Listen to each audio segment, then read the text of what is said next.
Welcome everyone to episode number 11 of Medicine Basics. Last time I talked about biolayers, the different layers to life and how they are in fact all the same thing. In today's episode, I would like to talk about physiology and anatomy.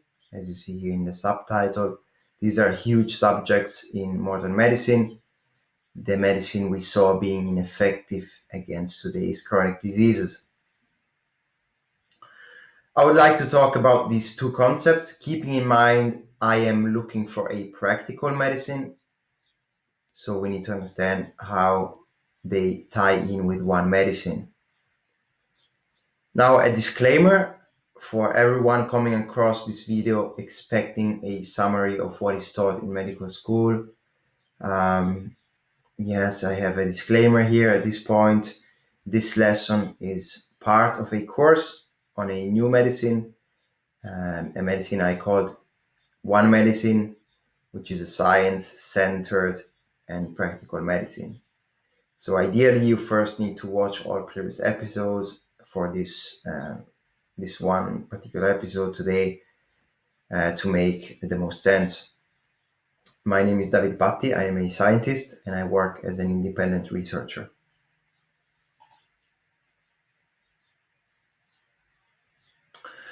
On the left side, the topics I'm covering today, as usual, I have placed myself, the video of myself on top because today we're going to cover a bit more material than usual. But let's start with definitions. So what is physiology?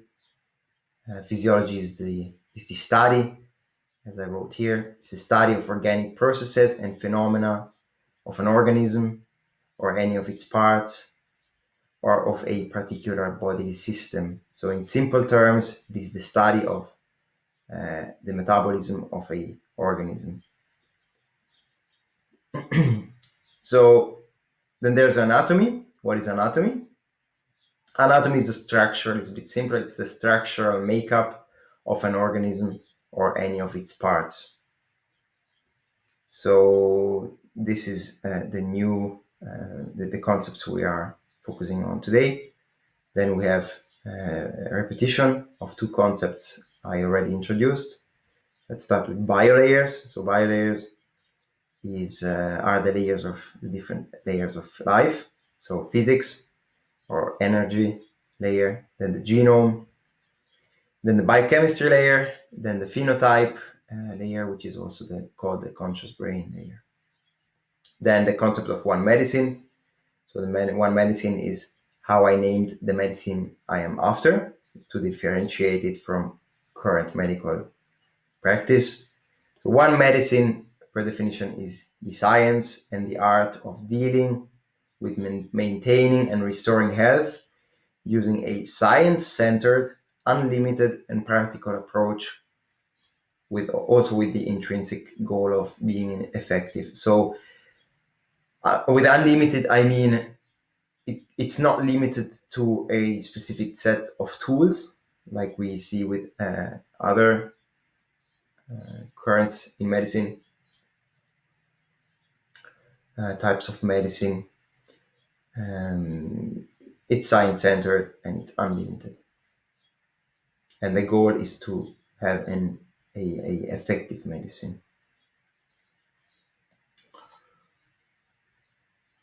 Now, how do physiology and anatomy tie in with the concepts of biolayers? So physiology is primarily a study of the metabolism of the human biochemistry. So we can say physiology is looking at the biochemistry of the body, so the biochemistry layer. On the other hand, we have anatomy, which is looking at the form, at the structure of the body. This, I would say, is primarily a study of the human genome, which defines structure, and also the phenotype. The phenotype being the appearance of things to our eyes.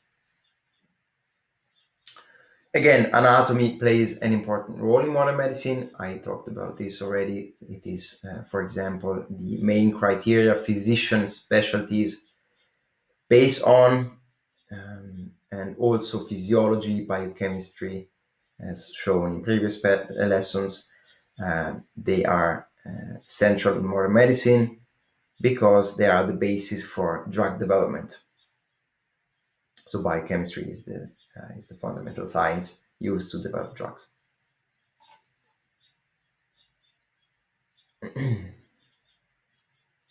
Connected systems. What do I mean? So I mean organs and organ systems mainly.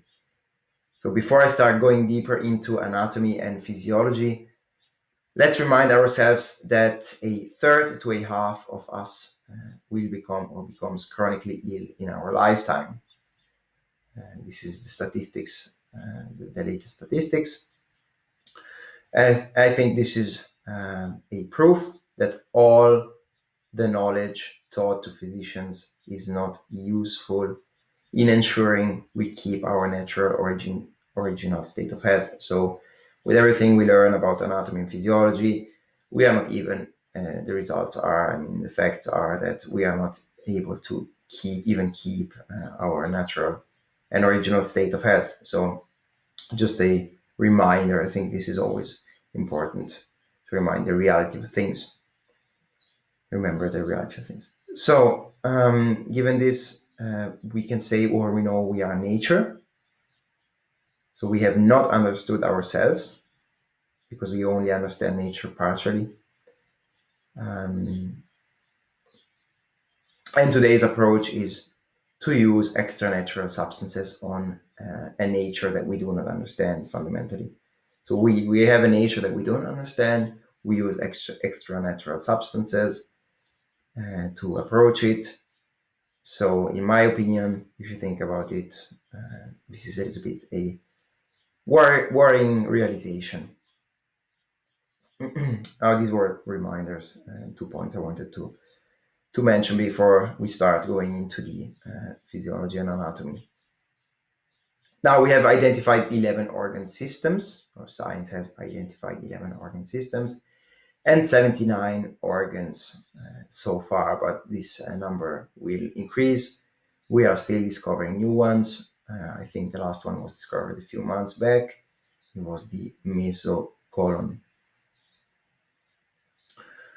Then I mentioned in previous lessons how we have these axes in our body. An axis is simply a connection between two organ systems or organs of different systems. An example that I mentioned would be the gut-brain axis that is always bidirectional. These axes are a recent subject, but a lot of research is going on in these subjects. There's a lot of research focus, and the research is already yielding clinically relevant knowledge. Clinically relevant means it can be used in practice. But despite this fact, today physicians are still being trained and specialized on an organ basis, and we understand that organs are less and less relevant compared to organ systems or these axes.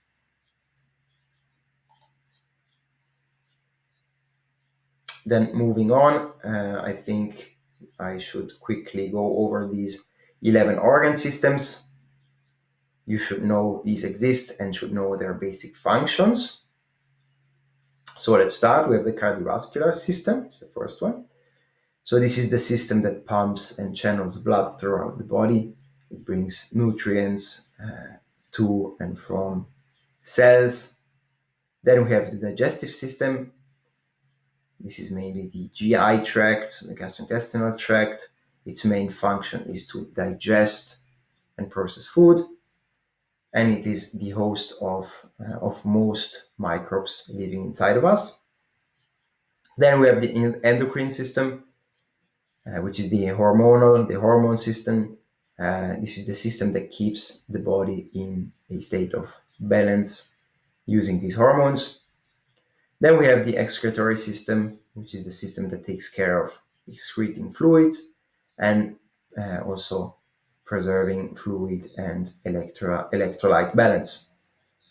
Then we have the lymphatic system, which has two main roles. First of all, it has an important role in immune defense. The lymph fluid is rich in lymphocytes and white blood cells.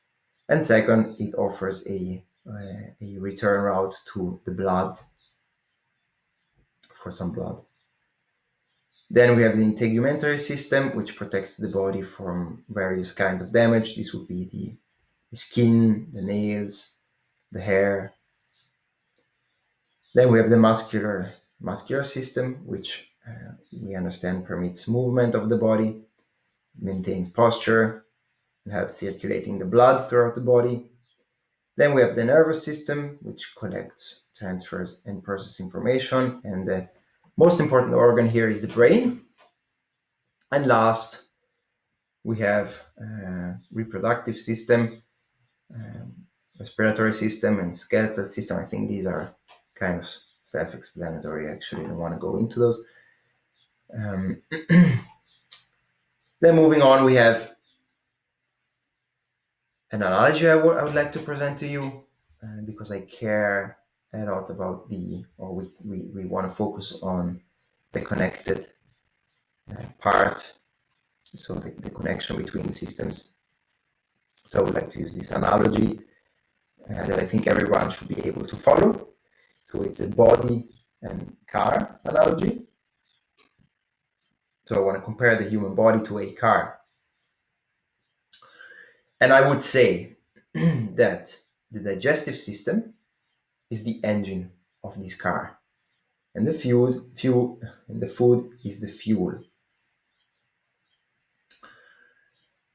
Then we have the lymphatic, the cardiovascular, the excretory, and the hepatic systems that are the tubing, the oils, and the filters of the car. We have the nervous system, which is the driver, the person who drives the car. I'm referring in particular to the brain. Then we have the endocrine system, which is the gear, the shift box, the gearbox of the car. Then we have the musculoskeletal and integumentary system, which are the chassis and the body of the car. Now I would like to elaborate on each component in a bit more details. Let's start with the engine. I said our digestive system is the part of our body most exposed to the environment. We know this. This is because it processes the fuel, the food that we put inside of it 3 times a day or more or less. But this is a lot of exposure to the external environment. And now it processes this food to yield the nutrients, and these nutrients are then sent to the cells of the different organs. For example, to give an example, we know neurotransmitters are produced mainly in the digestive system, and this is then sent to the brain.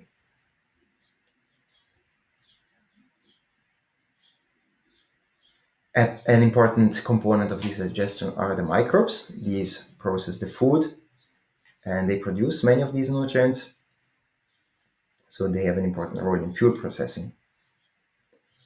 Then our digestive system is smaller compared to other primates. I already also mentioned this in previous lessons. And we are able to process all kinds of fuel. So we are omnivores. And I think it's important to mention that this engine evolved processing foods in its natural raw state until 1 to 2 million years ago, when we started using fire to cook. So for the most part of our evolution, we ate food in its natural raw state. And in our evolution, especially in the last 1 to 2 million years ago, we developed a larger brain and we developed a smaller intestine, a more sophisticated one. And if this happened, or everything that happens in evolution Does so because it gave us an advantage. It gives us an advantage. Now, of course, it would be interesting to know or to understand why this happened, why we developed a larger brain and a smaller and more complex digestive system. The truth is, we cannot say for sure. We have a few theories. The best we can do is to consider all of these theories and a few changes that can explain this development I have listed here. So, for example, we have moved away from the equator. This reduced the presence of pathogenic microbes inside of us, which helped us thrive and make more energy available to our body. Or perhaps at a certain point, our intelligence, our intellect led us to cooking foods, which also makes energy more available in the food itself, especially carbohydrates. Or perhaps we started to require less physical activity because we were smarter. We were using less muscles. We needed less muscle, so more was available to the brain. And we are, in fact, weaker than other primates. This is a fact. These are all hypotheses that could explain why the larger brain correlates with a smaller engine and why this trend took place. But overall, we became more and more efficient. Moving on to the tubing, oils, and also the filters of the car. So the tubing and the oil system are mainly the cardiovascular and the lymphatic system. Let's simply say that these are responsible for bringing substances from our surfaces to the different cells and back. So our GI tract is also a surface. Don't forget about that. Our skin is, our lung is, inside our lungs. It's all contact surface with the environment. So these systems help us keep running clean and cool. Then we have the excretory and the hepatic system, which are more filters of the car, and we have the respiratory system, which is more an air filter of the car. Then our brain, which I say is the driver of this car. Then the brain is a part of the nervous system. And what we need to say is that the nervous system itself is composed of two parts. There is the sympathetic and the parasympathetic system. These are opposites. Both systems are controlled by the brain. And I think what you need to know is that the brain can accelerate the car, just like a driver, by activating the sympathetic nervous system, would be like an accelerator. This system is also called the fight and flight system.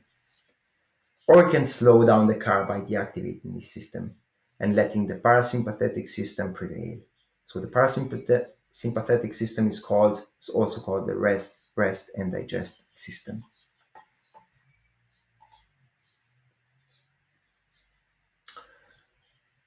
Then we have the gear. The gear of the car is represented by the endocrine system, specifically the hormones.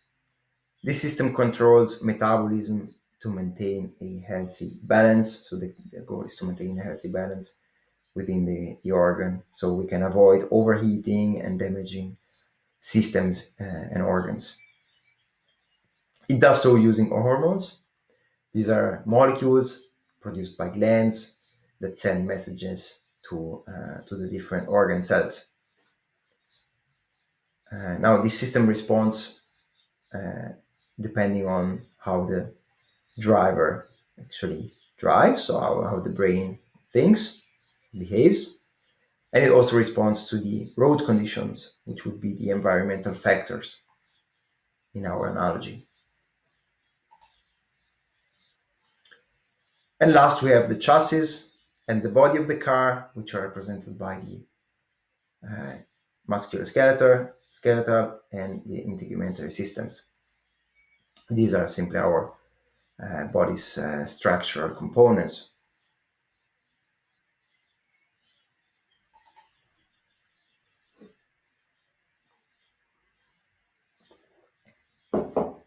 Now, moving on, we are more than a car. What do I mean? I specifically talked about this in lesson 4, in the lesson about our working assumption. We are not like a car. Why? Because car is culture. It's a piece of culture. Culture is every product of human work. So we understand 100% of what we create. So we understand 100% of a car. Our body, on the other hand, is not a product of ourselves. It's a product of nature, which is higher. It's on top of us. So we do not understand nature. We are understanding more and more, of course. But again, with the current state of knowledge, we are apparently not able to preserve our natural state of health. So we don't understand nature, we don't understand our body. This is why I would like to mention two components that are radically different from a car that we know 100% of. We have two fundamental differences compared to a car that make our physiology and our anatomy much more complex. The first one is that we really don't just have one engine. We have many small engines which are built into every cell. And the second one is that we have a life inside of us, a living being. We have a symbiosis going on. We have microbes, and these microbes seem to be very well connected with our bodily systems, especially with our brain.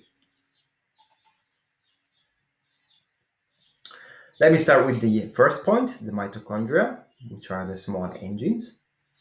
These organelles that look so much like bacteria, as you can see in this illustration.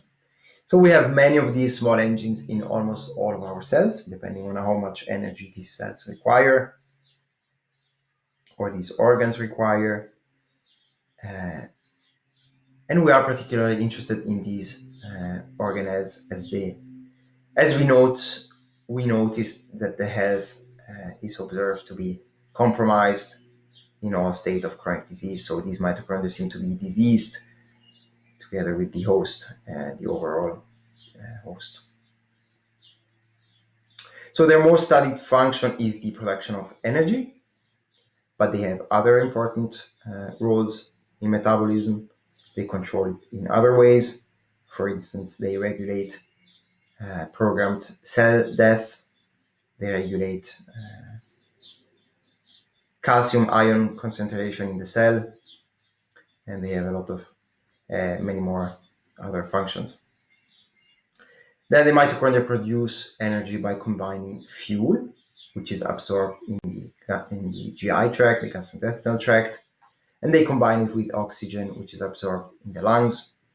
And this combustion requires also many other nutrients to take place, especially if the combustion needs to take place, needs to happen in optimal conditions, or optimally requires a lot of nutrients and cofactors, which are all coming from the GI tract. So last point here, I'm mentioning it's therefore easy to understand how a dysbiotic flora will compromise the original bioavailability of these nutrients and so lead to a mitochondrial dysfunction. As we know, as we saw, the flora has a very important role in producing, in absorbing, in making these nutrients bioavailable to the body. So if there's a dysbiosis, the wrong flora, we can appreciate that there is a potential issue with these nutrients reaching the cell, which will then, or the mitochondria specifically, which will then lead to a mitochondria working not in optimal conditions. So there will be some degree of mitochondrial dysfunction. The second big difference compared to a car is the microbiota. So the microbes that live inside of us. These are bacteria, fungi, viruses, protozoa, and even worms. These are at the core of our engine. So inside our engine, remember, we have more microbes than cells. We could potentially look at the human body as a exoskeleton for the microbes, so just as a shell to the microbes, if we want to. Now, in chronic disease, a dysbiotic flora is observed. We cannot say at this point if this dysbiosis is the cause or a consequence of disease.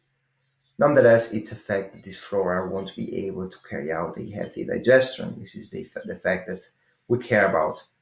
So there will be nutrients absorbed and produced in reduced quantities, and this might explain the mitochondrial dysfunction, as I mentioned previously. Now, in chronic disease, also, the body does not die right away. This is an important fact. We should not forget about this. We have a body that malfunctions.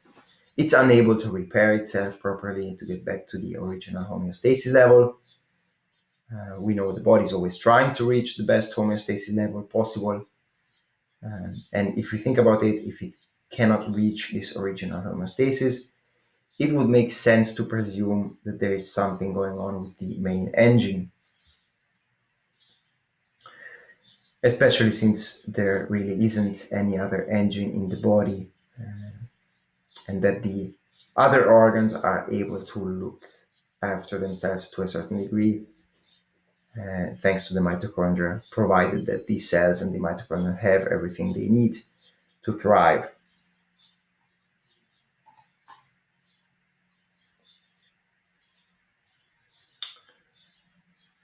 So we all have beneficial, pathogenic, and opportunistic microbes inside of us.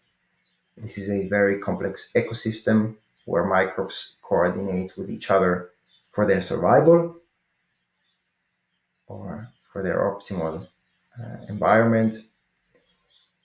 Unfortunately, we still don't have much of a clue of about what is going on in this microverse. It's a relatively new science, a very complex one. It's nature at its finest. It's a bit like studying the society of a newly discovered planet. Imagine that. And maybe consider we don't really understand their language. But on the other hand, we are fortunate enough to know about the microbiota. We are fortunate that we have first proofs of concept that that modulating the microbiota can improve and reverse chronic disease. So this is what we are mostly enthusiastic about. Then lastly, as a last topic, I would like to briefly talk about the Pareto approach. So Pareto is a principle that states that for many events, roughly 80% of the effects come from 20% of the causes. And this can be applied to all kinds of fields. It's usually used in economics, but also in medicine can be used. So understanding the importance of the microbiota in chronic disease helps us understand how its modulation must be. It must be our primary therapeutic target. It must be our primary target if we want to operate with a Pareto approach. We always want to start with what brings the most benefits. So the more we understand what influences these microbes, especially from the modulating the environment, the better we will be able to postulate meaningful therapies. And we will also be able to understand how these microbes can affect the different organs and organ systems. So this is we will be able to understand disease, pathogenesis, and progression. So basically, we'll have a better understanding of these axes. Now, if I go back to the car analogy, in conclusion, we understand that a defective engine, so an engine is broken in a car, this will clog the tubing, will ruin the filters, and ruining the filters will intoxicate the driver's cabin and the driver itself. It will break the gears, and even possibly melt the body or break chassis of the car. On the other hand, we also know that a bad driver can break the gearbox, which can ruin the engine, which will result in clogged filters, in an intoxicated driver. So this is interesting. It goes both ways, and I mention it because the same processes are observed in the human body. So our analogy holds at this point. This is something very important to understand how the anatomy and the physiology is actually is very connected. So I've come to the end. This was a lot of information again, a bit longer lesson. I hope you enjoyed the car-human analogy, like the car-human body analogy, and that it will help you remember the different systems and how the systems are connected with the simple example at the end. I think you should try to remember that our cells are capable of auto-repairing thanks to mitochondria. So we have these small engines, and these small engines are fueled by what we said is our main engine, the gastrointestinal tract, which must be able to produce all the nutrients and absorb all the nutrients required for these cells and mitochondria to work. So I hope to see you in the next episode. Thank you for watching.